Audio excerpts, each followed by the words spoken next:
Shalom saudaraku yang terkasih di dalam nama Tuhan Yesus Kristus. Selamat pagi, salam sejahtera untuk kita semuanya. Saya Ardi, menyambut Anda di dalam renungan Kristen Saudara Rohani. Selamat datang kembali di dalam renungan dan siraman rohani pagi hari ini. Harapan kami, semoga saudara yang terkasih dalam keadaan sehat selalu. Kiranya damai dan sukacita Roh Kudus melimpah dan tercurah di dalam hati dan pikiran saudara saat ini. Sebelum kita mulai renungan kita pada pagi ini, marilah kita bersama-sama berdoa. Selamat pagi Allah Bapa di surga, Allah yang Maha Pengasih dan Maha Baik. Terima kasih untuk penjagaan-Mu semalaman sehingga kami bisa tidur dengan nyenyak. Terima kasih untuk pagi yang indah yang Tuhan sediakan untuk kami. Tuhan, kami mau berdoa untuk sahabat, keluarga, dan rekan kami yang sedang sakit.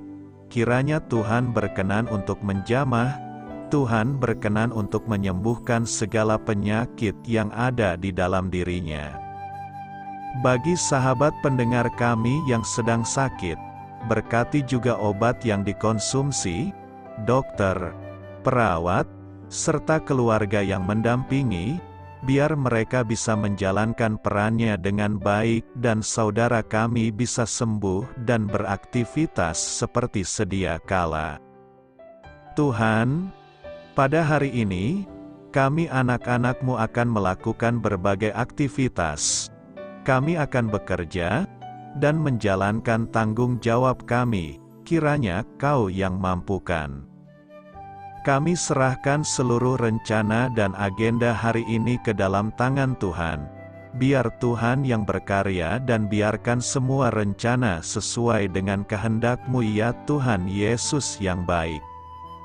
Ampuni dosa dan kesalahan kami Tuhan, jadikan kami pribadi yang lebih baik setiap harinya.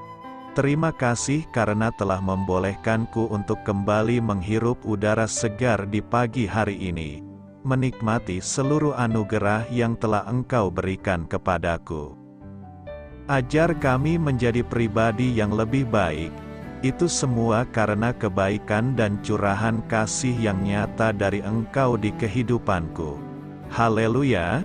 Dalam nama Tuhan Yesus, aku sudah berdoa. Amin. Sahabat pendengar saudara rohani, pembacaan ayat emas Alkitab renungan kita hari ini terambil dari kitab Yohanes 14 ayat 15 sampai dengan ayat 21. Jikalau kamu mengasihi aku, kamu akan menuruti segala perintahku. Aku akan minta kepada Bapa, dan Ia akan memberikan kepadamu seorang penolong yang lain, supaya Ia menyertai kamu selama-lamanya, yaitu Roh kebenaran. Dunia tidak dapat menerima Dia, sebab dunia tidak melihat Dia dan tidak mengenal Dia. Tetapi kamu mengenal Dia, sebab Ia menyertai kamu dan akan diam di dalam kamu. Aku tidak akan meninggalkan kamu sebagai yatim piatu. Aku datang kembali kepadamu. Tinggal sesaat lagi dan dunia tidak akan melihat aku lagi, tetapi kamu melihat aku, sebab aku hidup dan kamu pun akan hidup. Pada waktu itulah kamu akan tahu, bahwa aku di dalam Bapa-Ku dan kamu di dalam aku dan aku di dalam kamu. Barang siapa memegang perintah-Ku dan melakukannya, dialah yang mengasihi aku. Dan barang siapa mengasihi aku, ia akan dikasihi oleh Bapa-Ku dan aku pun akan mengasihi dia dan akan menyatakan diriku kepadanya. Ayat renungan kita pada pagi hari ini terambil dari kitab Yohanes 14 ayat 15 sampai dengan ayat 21. Inti dari ayat emas renungan kita adalah, barang siapa memegang perintah-Ku dan melakukannya, dialah yang mengasihi aku. Mari kita mulai renungan pagi kita. Kata-kata bijak yang dapat kita petik adalah, Ketaatan yang penuh kasih. Renungan kita pada hari ini ditulis dan disusun oleh Sochaetel Dixon. Mari kita mulai kisah inspiratif. Pada upacara pernikahan kami, pendeta bertanya kepada saya, "Bersediakah engkau berjanji untuk mencintai, menghormati, dan menaati suamimu, hingga maut memisahkan kalian?" Sambil menatap calon suami saya berbisik, "Taat, kami sudah membangun hubungan kami berdasarkan rasa cinta dan hormat, bukan ketaatan buta, seperti yang saya pikir dimaksudkan dalam janji pernikahan itu." Saya betul-betul menggumulkan makna kata taat tersebut, sebelum kemudian berkata, "Iya, saya bersedia." Sepanjang tahun-tahun pernikahan kami, Allah sudah menunjukkan kepada saya bahwa sikap keberatan saya terhadap ketaatan sesungguhnya tidak berkaitan dengan hubungan yang sangat kompleks antara suami istri.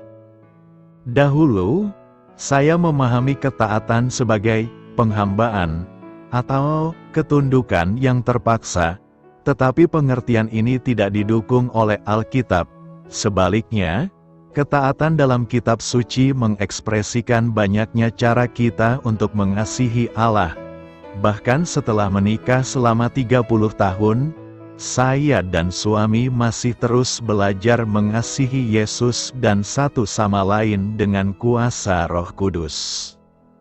Ketika Yesus berkata, "Jikalau kamu mengasihi Aku, kamu akan menuruti segala perintahku," Dia menunjukkan kepada kita bahwa ketaatan kepada kitab suci adalah hasil dari hubungan yang penuh kasih dan intim dengannya.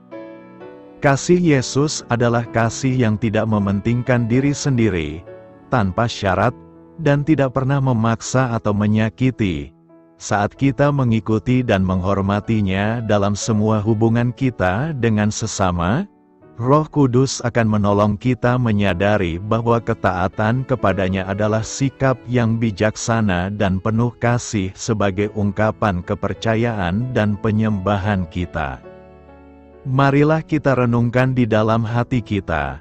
Kita menaati Allah, karena kita mengasihi dan mempercayai Dia.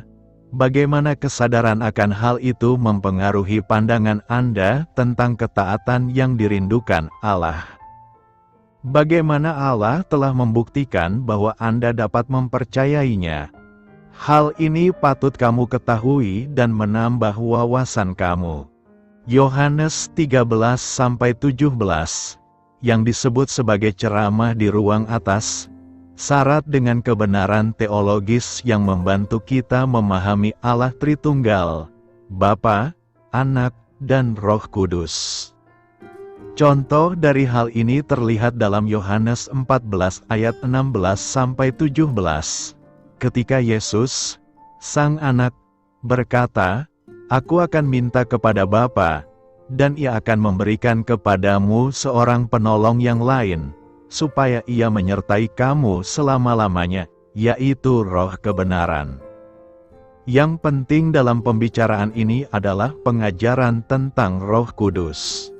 Di ayat 16, dia disebut sebagai penolong yang lain. Versi lain menerjemahkan kata ini sebagai penghibur. Maksudnya adalah satu pribadi yang dipanggil untuk menolong, menemani, atau membantu orang lain. Selama pelayanan Kristus di muka bumi, Dia adalah penolong dari surga. Ketika Dia tidak lagi ada di dunia, pribadi yang serupa dengan Dia, yaitu Roh Kudus, akan menjalankan peran itu. Karena itu, Yesus dapat berkata kepada para pengikutnya, "Janganlah gelisah hatimu." Kasih Allah yang begitu besar, kasih adalah atribut karakter Allah yang terunggul. Selain itu, Ia bukan hanya mengasihi kita, tetapi Ia adalah kasih. Allah mengasihi setiap manusia yang diciptakannya. Kasih yang memotivasinya untuk memberikan dirinya dalam pribadi anak, untuk menyelamatkan dunia. Kasih Allah akan dunia ini begitu besar.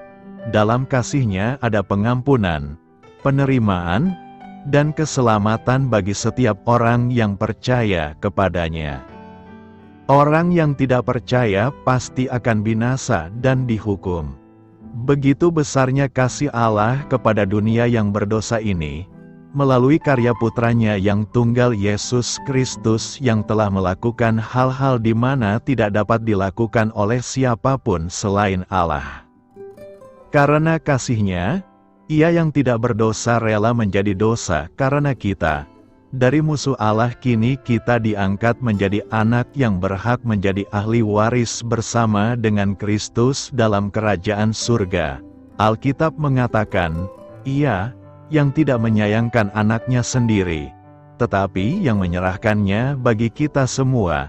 Bagaimanakah mungkin Ia tidak mengaruniakan segala sesuatu kepada kita bersama-sama dengan Dia? Ada dua hal yang perlu kita pelajari dari perkope ini, yakni: pertama, Allah memberikan anaknya yang tunggal. Apa maksudnya Allah memberikan anaknya yang tunggal bagi kita? Maksudnya adalah: 1. Allah adalah pecinta terbesar atau Allah adalah pribadi dengan cinta yang terbesar. Semua kita tentu lebih senang dicintai daripada dicuekin, apalagi dibenci. Tetapi siapa orang yang mencintai itu jelas juga penting.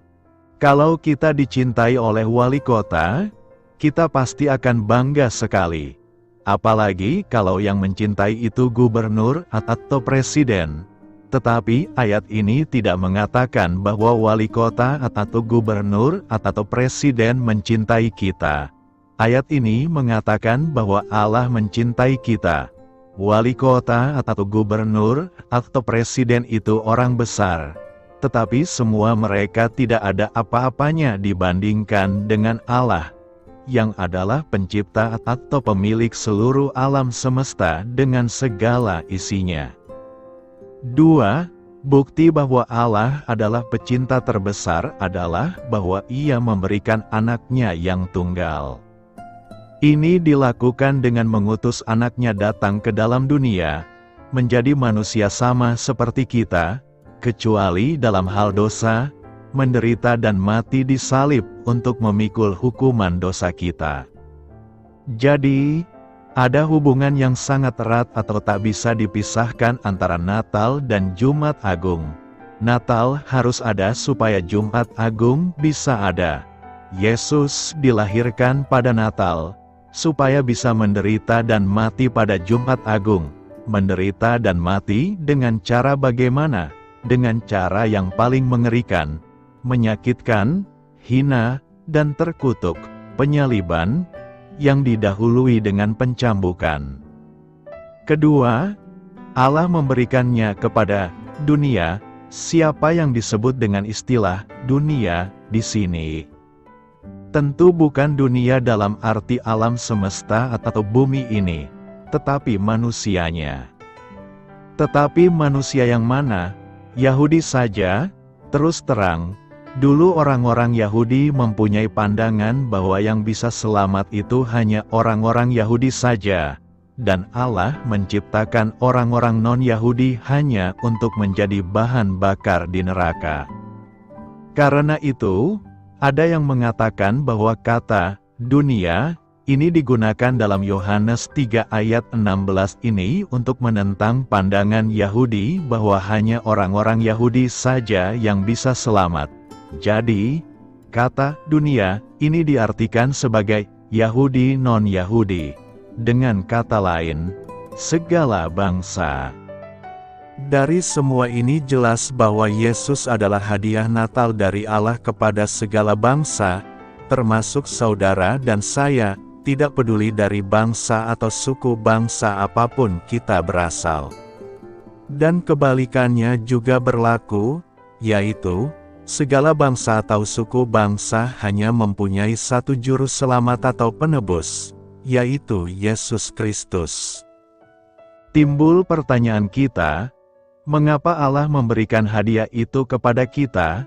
Dengan kata lain, mengapa Allah mengutus Yesus datang ke dalam dunia pada Natal, lalu menderita dan mati pada Jumat Agung?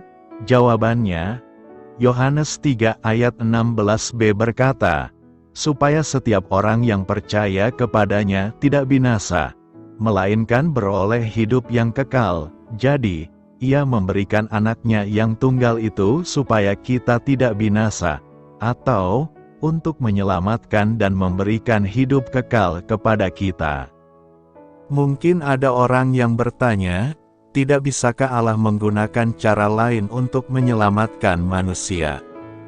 Jawabannya, tidak ada. Kalau memang ada, Dia akan pakai cara itu, bukan dengan memberikan anaknya yang tunggal. Mengapa tidak bisa? Karena Allah itu adil. Ini menyebabkan Ia harus menghukum setiap orang atas setiap dosa yang diperbuatnya. Kalau Allah tak menghukum, apakah Ia baik? Untuk menjawab ini, mari kita pikirkan suatu analogi. Kalau saudara ditangkap polisi karena melanggar peraturan lalu lintas, lalu saudara merayu-rayu polisi itu, dan akhirnya polisi itu membebaskan saudara. Apakah polisi itu baik? Bagaimana kalau ada pencopet tertangkap, lalu merayu polisi itu dan lalu dibebaskan? Apakah polisi itu baik? Bagaimana kalau penjual narkoba, perampok, pembunuh, pemerkosa?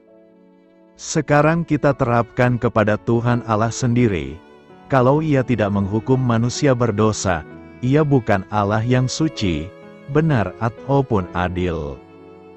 Kalau ada satu dosa saja, bagaimanapun kecilnya, tidak dihukum selama-lamanya oleh Allah, maka Allah kehilangan keadilannya.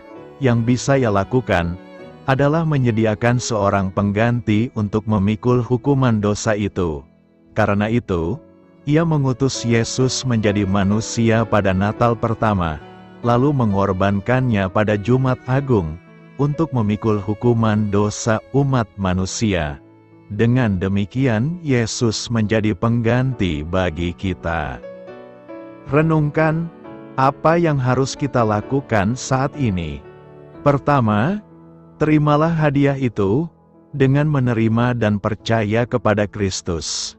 Maka kita tidak akan binasa, tetapi memiliki hidup kekal. Kata binasa bukan hanya menunjuk pada kematian, tetapi pada perpisahan kekal dengan Allah dan pada hukuman kekal di neraka. Kedua, berjuanglah meraih hidup yang kekal.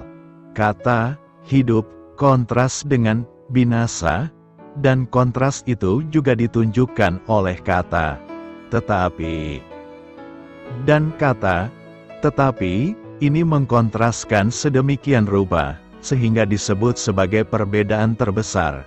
Pada saat mereka masih hidup di dunia, maka ada kontras yang besar antara Lazarus dan orang kaya. Tetapi setelah mereka mati, keadaan terbalik, dan kontrasnya jauh lebih besar lagi. Memang antara surga dan neraka ada perbedaan yang layak disebut sebagai perbedaan terbesar. Kata kekal berarti selama-lamanya. Kalau bisa berhenti atau hilang itu namanya tidak kekal. Ini jelas menunjukkan bahwa keselamatan tidak bisa hilang. Siapapun yang percaya kepada Yesus dikatakan mempunyai hidup yang kekal. Ketiga, percaya kepada Dia. Cara atau jalan supaya tidak binasa tetapi beroleh hidup kekal adalah dengan percaya kepada Yesus Kristus. Karena sudah adanya korban Yesus Kristus, maka jalan untuk selamat itu menjadi begitu sederhana dan mudah, yaitu hanya dengan percaya kepada Yesus Kristus sebagai Tuhan dan Juru Selamat. Cara atau jalan ini disebut sebagai kesederhanaan terbesar. Kita tidak mempercayai keselamatan karena perbuatan baik, ataupun karena iman ditambah perbuatan baik. Ini merupakan cara atau jalan yang ruwet. Semboyan reformasi adalah hanya iman. Karena itu, terimalah kasih Allah yang begitu besar itu di dalam hidup kita setiap hari. Penolong yang lain, Yohanes 14 ayat 16 berkata, Aku akan minta kepada Bapa, dan Ia akan memberikan kepadamu seorang penolong yang lain, supaya Ia menyertai kamu selama-lamanya. Dalam pengajaran iman Kristen menyatakan bahwa Yesus adalah juga Roh Kudus. Yesus sudah menjadi Parakletos selama ini. Pada waktu Yesus masih bersama murid-muridnya, Ialah yang menolong murid-muridnya menghadapi serangan setan. Ia yang selalu memberi nasihat kepada murid-muridnya. Ia juga yang menguatkan mereka pada saat sedih, putus asa, dan sebagainya.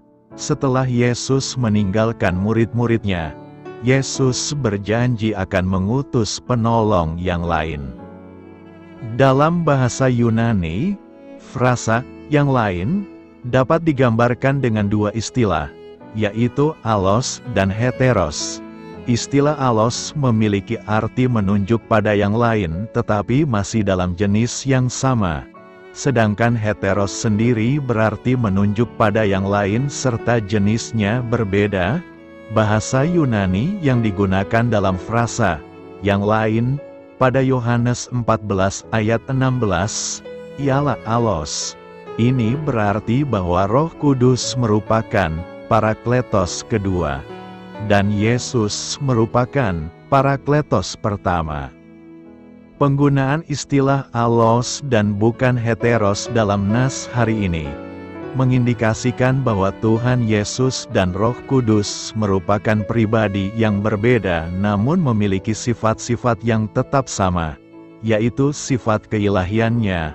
Roh Kudus adalah penolong yang lain, bukan penolong yang berbeda.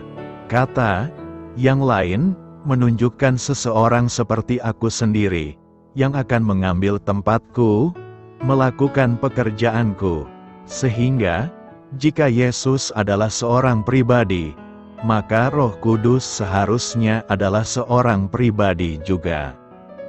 Roh Kudus adalah pribadi yang ilahi serta hakikat setara dengan Allah Bapa dan Allah Anak sebagai bagian dari konsep Tritunggal dalam kekristenan. Dia layak mendapatkan segala kemuliaan, sama seperti ketika kita memuliakan Yesus dan Bapa melalui segala hal di dalam kehidupan kita. Sehingga kita pun tidak akan dan tidak seharusnya menganggap Roh Kudus hanya sebagai pribadi yang ilahi namun bukan Allah itu sendiri. Atau bahkan menganggap dia hanya sekedar roh yang tidak berpribadi dan tak berkuasa. Nas hari ini hendak menolong kita untuk bisa memiliki pemahaman yang lebih baik mengenai keilahian Allah Roh Kudus, serta memiliki dasar Alkitabiah yang terfokus serta kuat dalam memegang prinsip tersebut. Karena itu, teruslah meyakini bahwa penolong yang lain itu adalah pribadi Roh Kudus yang diutus Yesus sebagai penggantinya untuk menolong, menyertai, dan menghibur kita. Aku menyebut kamu sahabat. Yohanes 15 ayat 15 berkat, aku tidak lagi menyebut kamu hamba, sebab hamba tidak tahu apa yang diperbuat oleh tuannya. Namun, aku menyebut kamu sahabat, karena aku telah memberitahukan kepada kamu segala sesuatu yang telah kudengar dari Bapa-Ku. Pernyataan Yesus yang dikutip Yohanes ini menarik untuk kita kupas. Yesus menggantikan sebutannya kepada muridnya dari sebutan hamba menjadi sahabat. Yesus menggantikan sebutan hamba menjadi sahabat kepada para muridnya karena ia ingin menunjukkan bahwa hubungan antara dirinya dan para pengikutnya bukan hanya hubungan antara guru dan murid, melainkan hubungan yang lebih erat dan penuh kasih. Dalam hubungan yang erat ini, para muridnya tidak hanya menerima ajaran dari Yesus, tetapi juga berbagi kehidupannya dengan mereka. Dalam kebudayaan zaman itu, sebutan hamba digunakan untuk menyebut seseorang yang berada di bawah penguasa atau majikan. Sebagai hamba, seseorang harus tunduk dan patuh pada perintah majikannya tanpa ada ruang untuk berinteraksi secara personal. Namun, Yesus ingin menunjukkan bahwa hubungannya dengan para muridnya tidak seperti hubungan antara majikan dan hamba, melainkan lebih seperti hubungan antara sahabat yang saling mengenal, saling mempercayai, dan saling mencintai. Dengan menggunakan sebutan sahabat, Yesus menunjukkan bahwa hubungannya dengan para muridnya didasarkan pada kasih, kepercayaan, dan pengetahuan yang mendalam tentang kehendak Allah. Hubungan yang seperti ini memungkinkan para muridnya untuk terus belajar dan tumbuh dalam iman mereka, sambil saling mendukung dan memperkuat satu sama lain di dalam persekutuan mereka dengan Yesus dan dengan sesama Kristen. Persahabat dengan Yesus akan menghasilkan iman dan tindakan yang positif dan membangun. Persahabatan yang menghasilkan buah-buah positif adalah persahabatan yang produktif dan konstruktif. Sebaliknya, persahabatan yang tidak membuahkan makna hanya akan menjadi pengisi waktu kosong belaka. Injil Yohanes 15 ayat 14 ingin membahasakan nada persahabatan Allah dan manusia sebagai berikut, "Telah kutunjukkan buah terbaik dari persahabatanku, kupasrahkan nyawaku untukmu. Demikianlah caraku mengasihimu, teladanilah dan kasihilah sesamamu demikian pula." Tentu saja undangan ini bukan untuk membuat para pengikut Yesus takut dan gugup. Undangan ini justru untuk menyemangati dan meyakinkan mereka bahwa jika mereka dapat melihat sejauh mana penderitaan yang harus dirasakan Allah demi keselamatan manusia, maka mereka tidak perlu lagi meragukan kasih-Nya. Di pihak lain, keyakinan menjadi sahabat Allah ini didasarkan pada saat kita bertekad menjadi rekan sekerjanya dalam mengasihi sesama. Inilah bentuk keintiman yang disampaikan dalam Injil Yohanes, yaitu persahabatan yang tidak memperdayakan, tetapi justru memberdayakan. Yohanes 15 ayat 15 menjelaskan apa itu persahabatan yang memberdayakan. Di ayat ini, budak hanyalah piranti sang tuan untuk memenuhi segenap kebutuhannya. Budak bekerja sesuai perintah dan bukan dari keintiman dua orang sahabat. Namun, dalam hubungan persahabatan yang memberdayakan terjadi pembaharuan. Sang budak mungkin akan tetap menjadi budak, sedangkan sang tuan adalah pemiliknya. Namun, Yesus menggarisbawahi keabadian dari persahabatan yang ada di antara mereka, yaitu persahabatan yang memiliki motivasi agung dan berkelanjutan sifatnya. Pertanyaan kita sekarang adalah, apakah makna pernyataan Yesus? "Aku menyebut kamu sahabat." Bagi kita, ada beberapa makna dari pernyataan Yesus ini, yakni: pertama, dengan menyebut para muridnya sebagai sahabat, Yesus menunjukkan bahwa hubungan antara dirinya dan para pengikutnya bukan hanya hubungan guru dan murid, tetapi juga hubungan yang erat dan penuh kasih. Yesus tidak hanya memberikan ajarannya kepada para muridnya, tetapi juga berbagi kehidupannya dengan mereka. Kedua, Yesus menyatakan bahwa para muridnya adalah sahabatnya, karena Ia telah memberitahukan kepada mereka segala sesuatu yang Ia dengar dari Bapa-Nya. Ini menunjukkan bahwa para muridnya tidak hanya menerima ajaran dari Yesus, tetapi juga memahami rahasia-rahasia kerajaan Allah yang hanya dapat diterima oleh orang-orang yang dekat dengan Allah. Ketiga, pernyataan ini juga menunjukkan bahwa hubungan antara Yesus dan Bapa-Nya sangatlah intim dan bahwa Yesus memiliki pengetahuan yang mendalam tentang kehendak Bapa-Nya. Dengan memberitahukan segala sesuatu yang Ia dengar dari Bapa-Nya kepada para muridnya, Yesus memperlihatkan bahwa Ia adalah utusan Allah yang setia dan bahwa Ia memiliki kuasa untuk mengajarkan kebenaran Allah kepada orang-orang. Memiliki sahabat sangatlah berarti dalam hidup. terlebih jika kita menjalin persahabatan dengan Tuhan. Selama ini mungkin kita hanya mengenal Yesus sebagai Bapa, Raja atau Juru Selamat, namun apakah kita sudah mengenal Dia sebagai sahabat? Mungkinkah kita bersahabat dengan Tuhan? Sangat mungkin. Ayat Nas menegaskan bahwa Tuhan menyebut anak-anaknya sebagai sahabat, sebab Ia ingin selalu dekat dengan kita. Dia ingin berbicara dari hati ke hati dengan kita, ingin bergaul karib dengan kita, bahkan Ia memberikan nyawanya untuk kita. Tapi kita sering menjauh darinya dan tak pernah punya waktu untuk Dia. Menjadi sahabat Tuhan adalah bila kita melakukan apa yang Tuhan perintahkan. Karena itu, jadilah sahabat yang baik bagi Tuhan dan sesama manusia. Doa saya menyertai saudara sekalian. Marilah kita menyampaikan doa syafaat. Tuhan Yesus, tolonglah aku untuk mengasihi Engkau dan orang lain, melalui ketaatanku kepada firman-Mu dalam kitab suci. Amin. Sampaikan harapan dan permintaan saudara kepada Tuhan.